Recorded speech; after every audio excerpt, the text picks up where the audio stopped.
बताइए, भाजपा का झंडा लेकर के आप इस प्रदर्शन में आए, क्या मायने? हम इसको सरकार को यही दिखाना चाहते हैं, जैसे सरकार कहती है कि ये लोग विपक्ष के प्याले हैं, विपक्ष का प्रचार कर रहे हैं, ऐसा कुछ नहीं है। हो सकता है एक दो लोग ऐसा कर रहे हैं, लेकिन बाकी सारे आम अभ्यर्थी यही चाहते हैं कि हमको नियुक्ति मिले और सरकार हमारी पैरवी करे। हम तब भी सरकार के साथ हैं। मेरा नाम राम सुयश मौर्य, अम्बेडकर नगर से हैं। मैं पीएच कैंडिडेट हूँ। मेरे कोटे से भी जो है सरकार को 4% देना चाहिए था, 13% दिया और ओवरलैप नहीं कराया, तो हमारे लोगों का भी नहीं हो पाया। अभी भी हम लोग 99 लोग सरकार भटक रहे हैं सर। और सरकार से हम कहना चाहते हैं कि अगर आप कह रहे हैं हम कि ये लोग विपक्ष के प्याले हैं, तो हमें ऐसा कुछ नहीं है। हम लोग आम अभ्यर्थी हैं, हो सकता है एक दो लोग ऐसे हों, लेकिन हम लोग ऐसा नहीं है। हमको नियुक्ति दीजिए, सरकार पैरवी करे। देखिए, ये बीजेपी का पोस्टर लेके आने का, बीजेपी का झंडा लेके आने के इनके मायने हैं कि ये भारतीय जनता पार्टी के वोटर हैं। जो विपक्ष कई बार कहता है कि आप जो सरकार कई बार कहती है कि विपक्ष के प्यादे हैं, उनका कहना है कि हम भाजपा के लोग हैं। और देखिए, तमाम बड़ी संख्या में जो महिलाएं हैं वो भी यहाँ पर बैठी हुई हैं, जिसमें लिखा है पिछड़े दलितों के यही पुकार, सुप्रीम कोर्ट में पैरवी करे सरकार। क्या लगता है, सुप्रीम कोर्ट में सही पैरवी नहीं हो पा रही, इसलिए नहीं? सर, अब तक सुप्रीम कोर्ट में जब भी हमारी डेट लगती है, हमारा केस लिस्टेड होता है, डेट लगती है, हमारी सुनवाई नहीं होती है। अगली डेट उठा के 2-3 महीने बाद की दे दी जाती है। फिर डेट आती है, हम वकील करके जाते हैं, सरकार के उधर से कोई सुनवाई ही नहीं है। फिर हमारी डेट आगे बढ़ा दी जाती है। सर, हम वकील 8-10 हज़ार रुपए की नौकरी करके समाज में हम अपने घर भी घर चला रहे हैं, उसमें से पैसा इकट्ठा करके वकीलों के लिए फीस के लिए दे पाते हैं। सुनवाई नहीं होती है, वकीलों का पैसा हमारा बर्बाद गया। हम अब हमारे पास इतने पैसे नहीं हो पा रहे हैं कि हम बहुत ज्यादा सीनियर वकील कर पाए। हम अब सरकार से यही निवेदन है कि सुप्रीम कोर्ट में अपना सीनियर वकील भेज के हमारी पैरवी करा के जो निर्णय आए हम उसका स्वागत करते हैं। हमें नियुक्ति दिलाइए। जब जनरल वालों को, या तो आप जनरल वालों की जो नौकरी है उससे उनकी तनख्वाह रोक के स्टे लगाइए, तब वो भी कोर्ट में पहुंचेंगे। ऐसे वो कहीं जनरल वाले नहीं आ रहे हैं, सरकार नहीं आ रही, हमें अगली डेट मिल जाती है। हम क्या करें बताइए? इस लड़ाई को कैसे अब आगे लड़ेंगी, क्या लगता है सरकार? क्योंकि जिस तरीके से डबल बेंच का फैसला आया, फिर आप लोग को एक उम्मीद जगी, पर सुप्रीम कोर्ट में फिर मामला लंबा। देखिए, जब तक सरकार रिस्पोंडेंट के रूप में है, जब तक सरकार अपना पक्ष रखने नहीं जाएगी, सुप्रीम कोर्ट कोई भी डिसीजन नहीं दे सकता है। इसमें सारा पक्ष सरकार के ऊपर डिपेंड है। ये अपना वकील भेजे और हमारा प्रतिनिधित्व करे। और इन्होंने हमें आश्वासन दिया था कि हम आपके साथ कोई अहित होने नहीं देंगे, हम आपको नियुक्ति देंगे। तो जो इन्होंने हमें आश्वासन दिया है उसे धरातल पर उतार कर लाएं और आप यहाँ से वकील भेजें और हमारी सुनवाई कराएं। किसी भी सुनवाई पर सरकार की तरफ से कोई वकील, कोई भी अभी तक किसी भी सुनवाई पे सरकार प्रेजेंट ही नहीं हुई है। सुनवाई भी नहीं हुई है कि कहो सुनवाई हो, 10-5 मिनट की सुनवाई हो, हमेशा सिर्फ डेट पे डेट मिलती जा रही है। हम लोग कैसे जीवन जिए बताइए?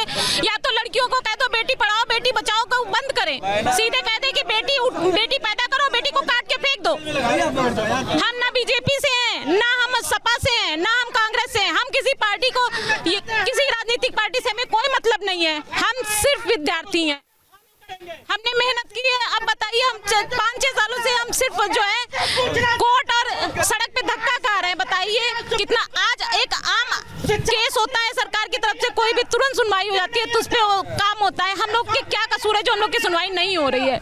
जी देखिए, भारतीय जनता पार्टी की सरकार में 69,000 शिक्षक भर्ती आती है, जिसमें पेपर होता है, बड़े पैमाने पे पेपर में भी धांधली होती है। जब रिजल्ट तैयार होता है तो सुप्रीम कोर्ट में मामला जाता है।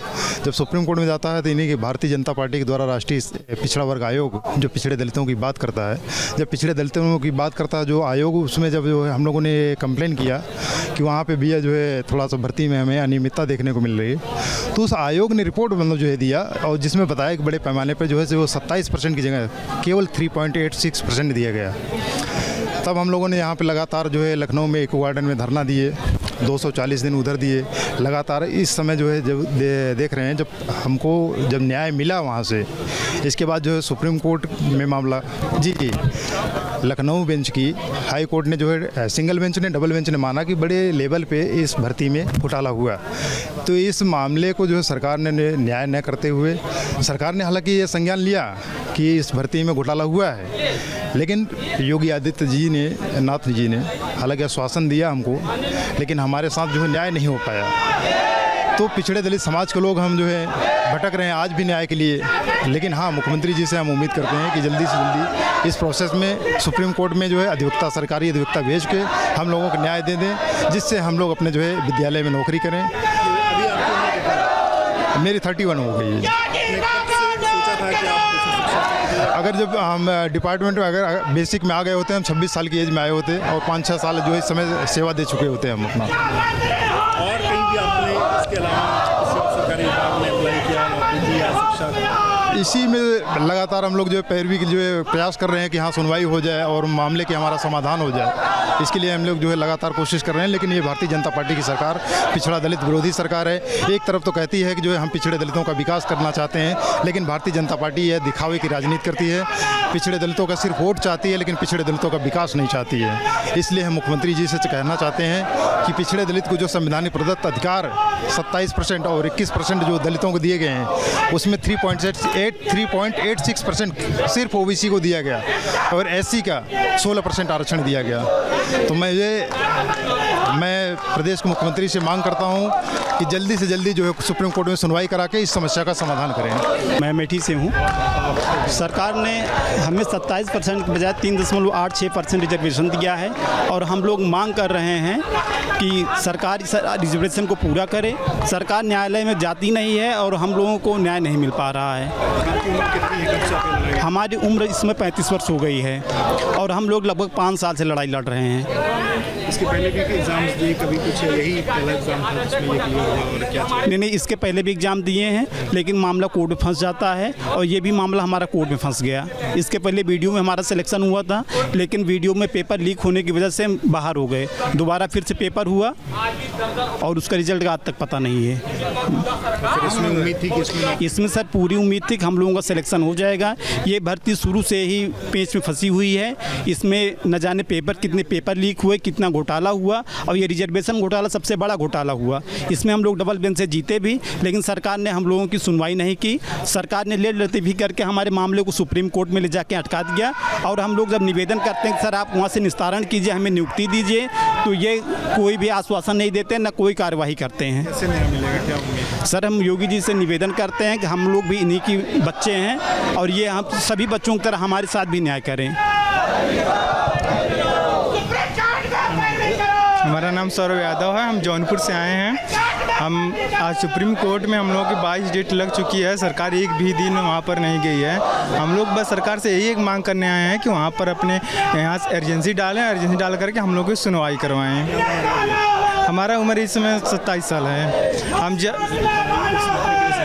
हमारा जब हम बीटीसी कंप्लीट किए, हम 21 साल हमारा जब एज हुआ था, तभी से मतलब इसमें हम आ गए थे। तो मतलब 22 साल की एज में हमारा सिलेक्शन हुआ था, तब से आज तक मतलब हमको नौकरी नहीं मिली। हमारे संयुक्त हाल है। तैयारी अब क्या करें, दिमाग तो हम हमेशा इधर रहता है। एक लग गया, यूपी सरकार को तब से वैकेंसी भी नहीं दी है। 2018 की वैकेंसी दी है, उसके बाद एक भी प्राइमरी में वैकेंसी नहीं आई, तो फिर कहाँ तैयारी किया जाए। वैकेंसी आती तो फिर दूसरा कुछ सोचा जाता, वैकेंसी भी नहीं आ रही है। हम बस यही सरकार से चाहते हैं, हम लोग के इसको फाइनल करा करके हम लोग को ज्वाइनिंग दे दें, यही हम सरकार से चाहते हैं।